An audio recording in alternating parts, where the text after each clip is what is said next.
siang, perkenalkan saya Penina Lende. Saya akan menjelaskan tentang postpartum, pendarahan postpartum. Yang pertama, tentang pengertian pendarahan postpartum. Pendarahan postpartum adalah pendarahan masif yang berasal dari tempat implantasi plasenta, robekan pada jalan lahir dan jaringan sekitarnya, dan merupakan salah satu penyebab kematian ibu di samping pendarahan karena hamil ektopik dan abortus. Kemudian etiologi. Penyebab dari pendarahan postpartum disebabkan oleh istilah atau mnemonik yang sudah banyak dikenal sebagai 4T, yaitu tonus, tisu, trauma, dan trombin. Kemudian faktor predisposisi. Adapun faktor predisposisi pendarahan postpartum menurut Van Varney antara lain itu paritas, umur kehamilan, jarak persalinan, peregangan, uterus berlebihan atau makrosomia, gemelia, dan polihidranian, partus, presipitatus, induksi, oksitosin, riwayat seksio, cesaria, riwayat pendarahan postpartum, dan kala 1 dan kala 2 yang memanjang.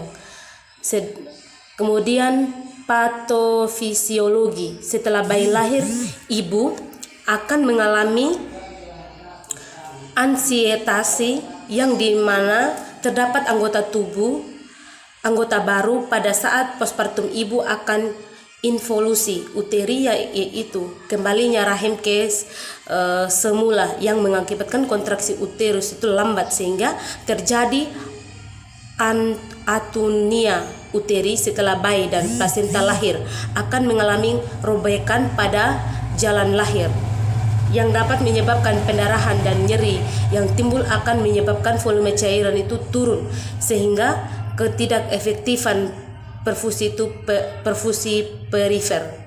Kemudian volume cairan turun menyebabkan anemia yang dimana oksigen dan Hb menurun, yang akan timbul hipoksia di mana keadaan kelemahan umum yang dapat menyebabkan defisi perawatan diri yang berhubungan dengan intoleransi aktivitas. Kemudian hipoxia yang mengakibatkan penurunan nadi dan tekanan darah yang menyebabkan kekurangan volume cairan dan risiko shock yang diakibatkan hipovolemia. Kemudian tata perawatan diri yang berhubungan dengan intoleransi aktivitas. Kemudian hipoxia yang mengakibatkan penurunan nadi dan tekanan darah yang menyebabkan kekurangan volume cairan dan risiko shock yang diakibatkan hipovolemia. Kemudian tata laksana. Penata laksana pada pendarahan postpartum terbagi menjadi 2, yaitu tata laksana umum dan tata laksana khusus.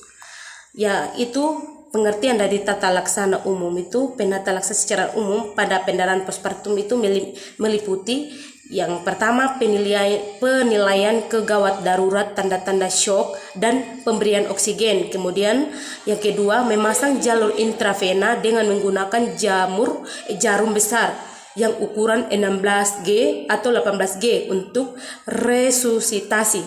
Kemudian yang ketiga pemberian cairan kristaloid atau normal salin.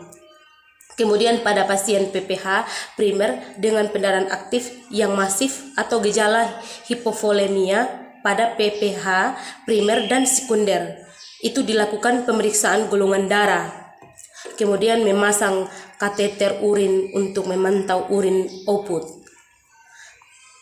Kemudian tata laksana khusus. Penata laksanaan khusus diberikan sesuai dengan penyebab perdarahan postpartum, yaitu mnemonik 4T, yaitu tonus. Pada keadaan gangguan tonus itu meminjak ke uterus yang dapat dilakukan untuk membantu memperbaiki tonus dan menghentikan pendarahan. Kemudian oksitosin berfungsi untuk menstimulasi segmen atas dari myometrium agar dapat berkontraksi. Kemudian misoprostol yaitu bekerja dengan menginduktikan kontraksi uterus secara menyeluruh. Kemudian pencegahan oleh bidan. Bidan mengidentifikasikan dan mengoreksi anemia pada ibu hamil sebelum persalinan. Kemudian bidan juga melakukan pemeriksaan tanda vital sebelum persalinan untuk mengidentifikasi kemungkinan perdarahan yang terjadi. Kemudian melakukan klasifikasi kehamilan risiko rendah dan risiko tinggi sehingga akan memudahkan menyelenggarakan pelayanan kesehatan untuk menata strategi pelayanan ibu saat perawatan antenatal dan melahirkan. Sekian dan terima kasih.